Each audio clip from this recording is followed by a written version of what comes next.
Hello students, this video is designed to help you review for the Regents exam.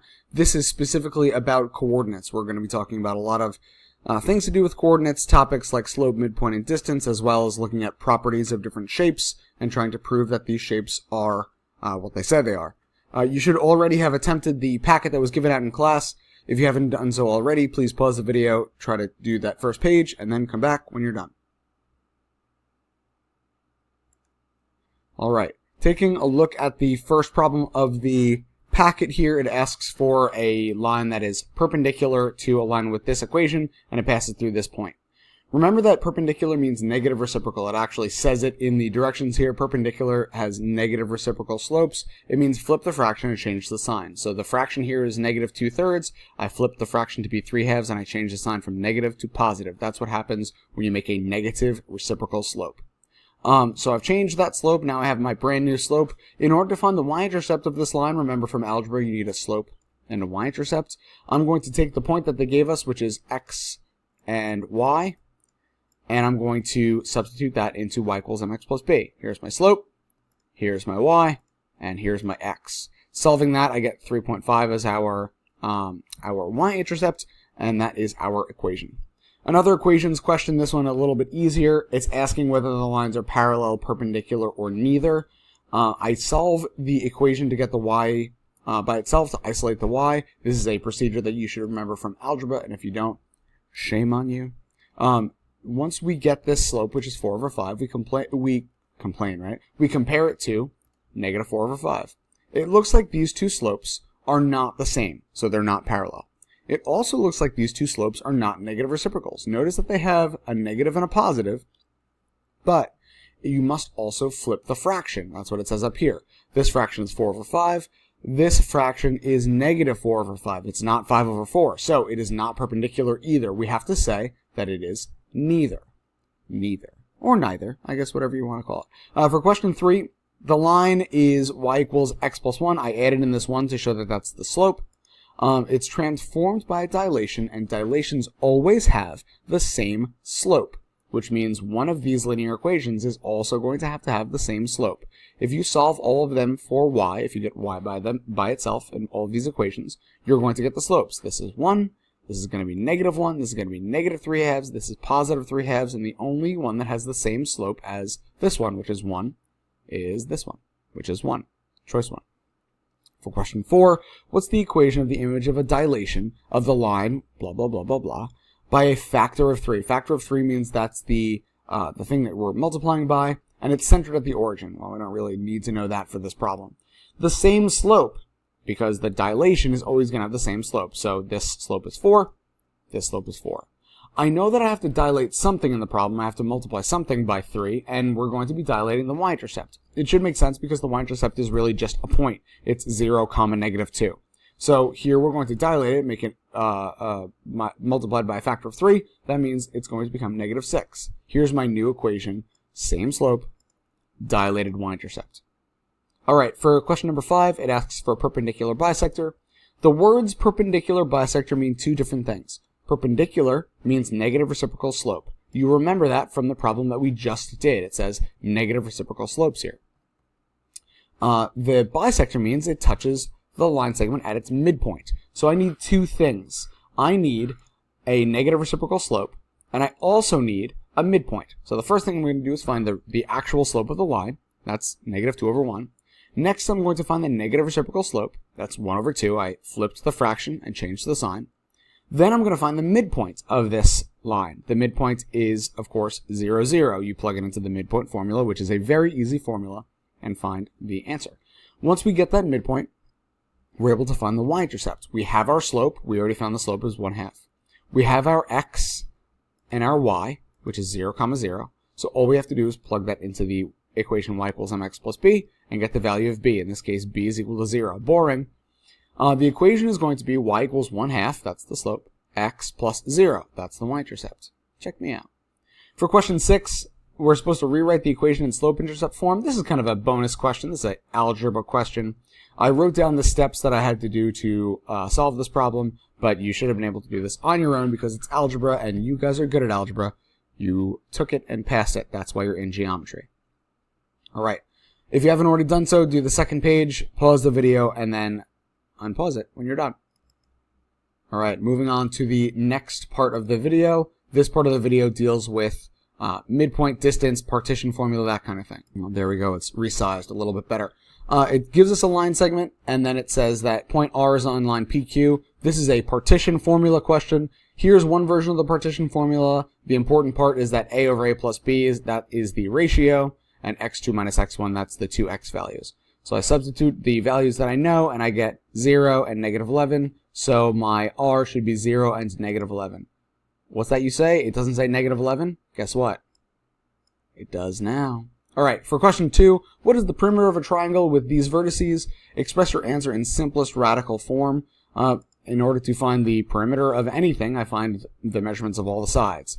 One of them is the square root of 40, one of them is the square root of 130, this one's the square root of 90, and these two, the top and the bottom, they actually simplify. This is 2 radical 10, and this is 3 radical 10. If you don't know how to simplify radicals, go back and watch my video on simplifying radicals. It's as easy as that. Adding 2 radical 10 plus 3 radical 10 is 5 radical 10. 130 is not like terms, so we're going to call that just square root of 130. There's my perimeter. For question 3, it gives us the endpoints of the diameter of a circle. So this is one of the endpoints. So here's my circle. It gives me one point, which is here on this side. It gives me another point, which is here on this side. We're supposed to write the equation of the circle, which means I need the center. That's the h and the k, and I also need the radius, which is the distance from the endpoint to the middle of the circle. So the first thing I'm going to do is find the diameter, the distance between the two endpoints of the diameter, and then I'm going to cut that in half to find the radius. That's what I did here.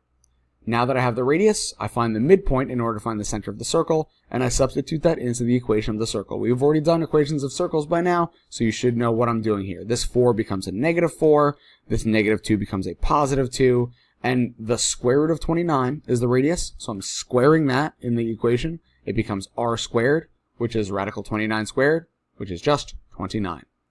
For number 4, I drew a little art picture for you. The center of the circle is 1, 4, so that's like the midpoint of the diameter, if you want to think about it like that. The diameter of the circle has one endpoint is negative 5, negative 4. So from negative 5, negative 4 to the middle, I increase the y value by 8 and I increase the x value by 6. In order to get to the other side, I need to do that same exact procedure. This is the midpoint of the diameter, which means I'm going to continue going 8 in the y direction and continue going 6 in the x direction. It's as easy as that. This is enough to show your work. I would give this full credit on the Regents exam were I grading it. Alright, for question number 5, point N is given to us here. That is the point of the partition, and they also give us one of the endpoints. So what I need to do is substitute in the information that I know. I don't know the second point. I don't know point V. So everything that says x2 or y2, I don't know. Notice that that is my variable all the way through here until I get to the solution. This is just an algebra problem once we substitute it in, so I'm not going to review that, but suffice it to say, once we get our x value and our y value, we're able to figure out that it is 5, negative 2. You can easily verify this by graphing and using the slope method, a method that we used in class earlier this year. QRS is the image of ABC after a reflection. It asks us to find the equation of the axis of reflection. Alright, I want you to think about it like this. I have two shapes. Let's say I have this shape that looks like this. Let's say I have this shape that looks like this. And the line that's directly between them, that should be called the line of reflection, or the axis of reflection. Now notice that this axis of reflection is going directly through the midpoint of all of the lines that I could draw between the two shapes. Here's what I mean.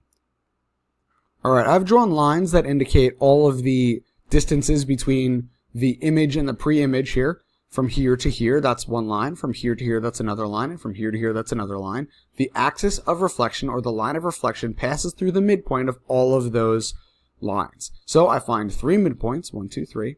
And all I need to do is pick 2 of those midpoints and find the equation of the line between them.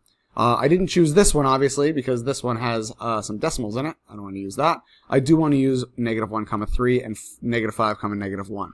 In order to turn this into an equation of a line, I use the slope formula to find the slope. and then I substitute one of the points into the y equals mx plus b equation to get the y-intercept. Remember, we did a similar process on the previous page. All right, we're taking a look now at page number 3. Hopefully you did that already. If you didn't, pause the video, try it out, and then come back. All right, it's asking us to prove shapes here. So in this case, we're asked to prove is a quadrilateral a parallelogram. Anytime you're asked to prove whether a quadrilateral is a parallelogram, you need to try this method. This method is the easiest method. It's the Midpoints Method. All you have to do is figure out what the diagonals are. In this case, CART, the diagonal is going to be from C to R, and another diagonal is going to be from A to T. Find the measurements of the, find the midpoints of those two diagonals from C to R and also from A to T, and see if they're the same. So, in this case, I see negative 2.5 and negative 3.5. In this case, I see the y value is 5.5 and 2.5. They're not the same. If the midpoints of the diagonals are not the same, it can't be a parallelogram. Because remember, parallelograms have diagonals that bisect each other. In other words, they intersect at each other's midpoints. If they don't intersect at each other's midpoints, if these points are not the same point, then it is not a parallelogram. You are done with your proof. Don't need to do any distance formula, any slope formula, no nothing. Anyway, question number 2, it gives us the triangle and it gives us these vertices. We're asked to classify the triangle according to its sides. Remember, anytime I give you coordinates, I'm never going to ask you to prove that it's an equilateral triangle, because an equilateral triangle can't be given to you in terms of integer coordinates. It would have to, one of them would have to be a square root. It would have to be an irrational number. So it's either going to be isosceles or scalene. In this case, 17, 13, and 20 all square rooted. They're all different. That means it's scalene, all different sides. For question 3, in order to find the area of a triangle that's given to you in coordinates form, I need to find 2 things. I'm going to find the difference between the x values, the difference between the biggest x values and the smallest x values. So the smallest x value is 4, and the largest x value is 8. The difference between these two x values is 4. So that is the width, I guess you could call it, of this rectangle.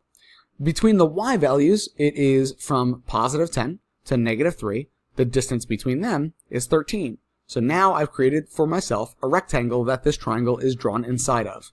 Well, I know the area of this rectangle is 13 times 4, which is 52. And I also know that the area of any triangle is equal to half of the rectangle that it's drawn inside. So what I'm going to do is I'm going to find the area of the rectangle, which is 52, and then cut it in half to find the area of the triangle. Not bad. Quadrilateral ABCD has these vertices. What type of quadrilateral is ABCD? Be as specific as possible. Well, sure. I'm going to try to figure out whether it's a parallelogram by using my famous midpoint method. AC and BD, well, they're the same midpoint, so it is a parallelogram. That's why I said yes here. Is it a rhombus? No, because the 2 adjacent sides that I picked are not congruent. As soon as we see 2 sides that are not congruent, it's not a rhombus. It still could be a rectangle, but I found 2 slopes, which is 2 and negative 1/3. They're not negative reciprocals. So if they're not negative reciprocals, they cannot be perpendicular. So that means they don't have right angles. For question 5, we're looking at the perimeter of this rectangle. We don't have the 4th point, but that's okay, because in order to find a perimeter, I find one length, one width, multiplied by 2. So the length of this one is going to be 5, using the distance formula from R to E. The width of this one from E to C, that's going to be radical 136. So all I have to do is substitute that into the formula. It didn't say to round here, so I'm not going to round. I'm just going to leave it in radical form. And then for the last question here, for question number 6, the coordinates of the vertices of quadrilateral KITE are KIT and E. This was a very involved question. First, we got to connect the midpoints of KITE. Well, now we got to find the midpoints. That's this part. Then we have to prove that it's a rectangle. Well, here's my first step. My first step was just find 4 midpoints. That's what I did here. You can see that I did it completely correctly the first time, no mess ups. Just kidding. Then what I did was I found the midpoints of the 2 diagonals of this new shape. Here are my midpoints, negative 1, 1, negative 1, 1. Guess what? It's a parallelogram.